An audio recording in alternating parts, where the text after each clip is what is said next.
Bonjour à tous. Dans cette vidéo, nous allons voir comment déterminer l'extrémum d'une fonction trinôme. Donc ici, nous allons déterminer l'extrémum de la fonction f, définie sur grand R, l'ensemble des nombres réels, par f de x égale à 4x carré moins 8x moins 3. Alors déjà, qu'est-ce que c'est que l'extrémum?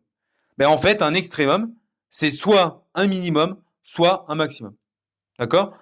Ça veut dire valeur extrême, extrémum. Donc la première question va être de savoir déjà si ici ça va être un minimum ou un maximum. Et pour cela, il s'agit de regarder le signe du coefficient petit a du trinôme. Donc comme petit a vaut 4, d'accord, a est positif. Et comme a est positif, d'accord, donc là, petit moyen mnémotechnique pour s'en rappeler, comme a est positif, alors positive attitude, donc notre petit bonhomme va sourire ici. Et comme, du coup, là, imaginez donc la courbe représentative de cette fonction-là, c'est une parabole. Donc ça, c'est la forme de la parabole ici. D'accord? Et comme a est positif, donc la fonction va être décroissante puis croissante. Ça veut dire donc qu'on aura un minimum et non un maximum. Quand a est négatif, c'est le contraire. D'accord? On a un maximum. Et là, vu que a est positif, on aura un minimum. Bien. Maintenant, calculons ce minimum. Alors, que faut-il faire? En fait, comme pour trouver la forme canonique, il faut calculer la valeur de alpha et la valeur de bêta. Et en fait, l'extrémum, c'est-à-dire le minimum ici, ça va être bêta.